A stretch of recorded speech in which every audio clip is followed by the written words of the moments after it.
The mind winning dinner piece, Mandalay Mu Ajango, Yamalu Dre, English Louis Ponsane, Dinner video Limari Lama Chipai, Sabio Lila Zilaya.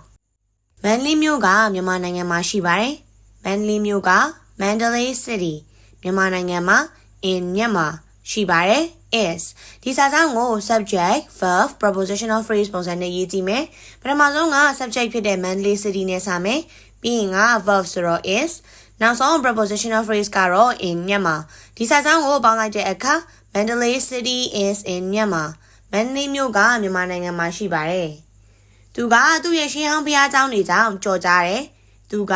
it သူ့ရဲ့ရှေးဟောင်းဘုရားကျောင်းတွေကြောင့်ဆိုတော့ for its ancient temples ကြော်ကြားတာက famous ဖြစ်တယ် is ဒီစာကြောင်းကိုတော့ subject, verb, adjective, prepositional phrase ပုံစံနဲ့ရေးအောင်ပထမဆုံး subject ဖြစ်တဲ့ it နဲ့စာမယ်being a verb suro is adjective karo famous now some prepositional phrase ka jaro for its ancient temples di sa jang ko paung lai de akha it is famous for its ancient temples tu ga tu ye shin hang phya jaung ni jaung jaw ja de tu ye yin jin mu ne yaတွေကိုကြည့်ရှုဖို့လူအများကမန္တလေးမြို့ကိုလာကြတယ်သူရဲ့ယဉ်ကျေးမှုနေရာတွေကိုကြည့်ရှုဖို့ to see its cultural sites လူအများက people Mandalay မြို့ကနာမည်ဆိုတော့ဒီတိုင်းပဲပြန်ရေးမယ်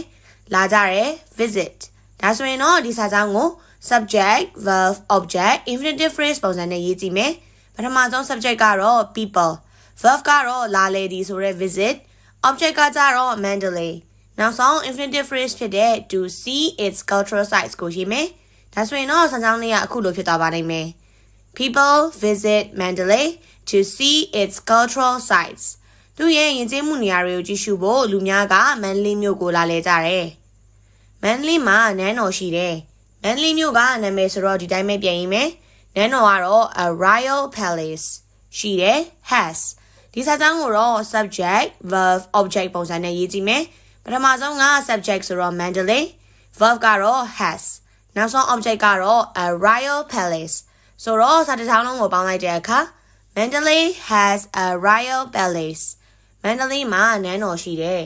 ။မြို့မှာစီကားတဲ့ဈေးတွေရှိတယ်။မြို့မှာဆိုတော့ the city စီကားတဲ့ဈေးတွေက bustling markets ရှိတယ် has ဒီစာကြောင်းကိုတော့ subject, verb, object ပုံစံနဲ့ရေးကြမယ်။ပထမဆုံးနာမည် subject ကတော့ the city phrasal verb ကကြတော့ has နောက်ဆုံးကိုတော့ object ဖြစ်တဲ့ bustling markets နဲ့ပိတ်လိုက်မယ်။ဒါဆိုရင်တော့အခုလိုစာကြောင်းလေးရလာပါလိမ့်မယ်။ The city has bustling marketsမြို့မှာစီကားတဲ့ဈေးတွေရှိတယ်။မန္တလေးကိုများပြားလာတဲ့ခရီးသွားတွေလာလေကြတယ်။မန္တလေးကို to Mandalay များပြားလာတဲ့ခရီးသွားတွေဆိုတော့ many tourists လာတယ် come ဒီစာကြောင်းကို subject, verb, prepositional phrase ပုံစံနဲ့ရေးအောင်ပထမဆုံးနာမည် subject ကတော့ many tourists verb ကကြတော့ come နောက်ဆုံးကိုတော့ prepositional phrase ဖြစ်တဲ့ to Mandalay နဲ့ပိတ်လိုက်မယ်။ဒါဆိုရင်တော့အခုလိုစာကြောင်းလေးရလာပါလိမ့်မယ်။ Many tourists come to Mandalay. Mandalay ကိုများပြားလာတဲ့ခရီးသွားတွေကလာလဲကြတယ်။ Mandalay ကနွေရာသီမှာပူတယ်။ Mandalay ကနာမည်ဆိုတော့ဒီတိုင်းပဲပြန်ရေးမယ်။နွေရာသီမှာ in the summer ပူတာက hot ဖြစ်တဲ့ is ဒီစာကြောင်းကို subject, linking verb, adjective, prepositional phrase ပုံစံနဲ့ရေးကြည့်မယ်။ပထမဆုံးက subject ဖြစ်တဲ့ Mandalay နဲ့စာမယ်။ပြီးရင်က linking verb ဆိုတော့ is, adjective ကကြတော့ hotနောက်ဆုံး prepositional phrase ကကြတော့ in the summer ဒီစာကြောင်းကိုပေါင်းလိုက်တဲ့အခါ Mandalay is hot in the summer Mandalay ကနွေရာသီမှာပူတယ်အရသာရှိတဲ့မြန်မာအစားအစာတွေကိုမင်းအဲ့ဒီမှာနီးစပ်နိုင်တယ်အရသာရှိတဲ့မြန်မာအစားအစာတွေကို delicious Burmese food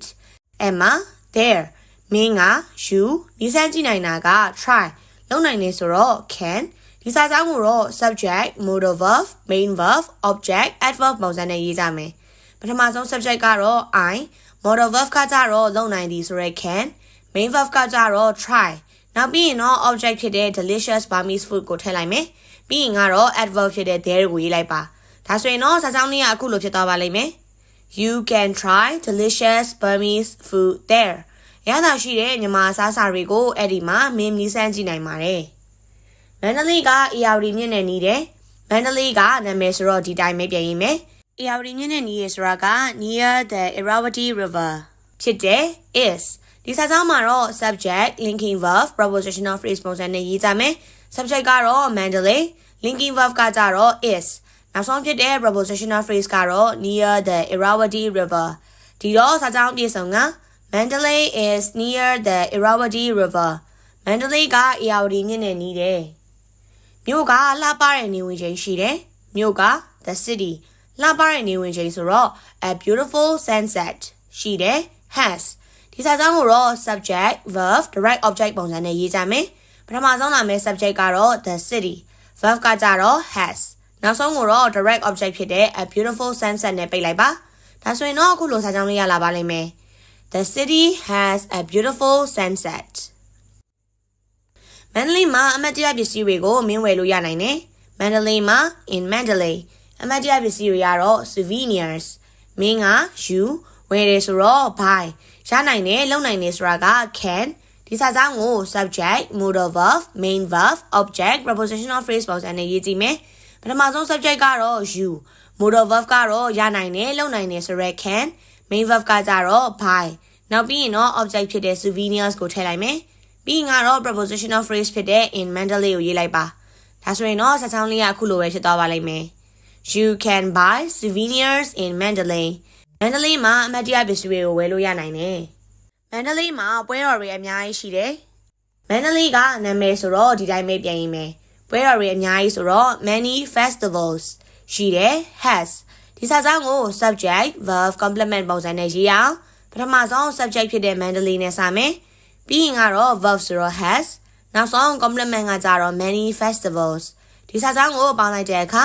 Mandalay has many festivals Mandalay မှာပွဲတော်တွေအများကြီးရှိတယ်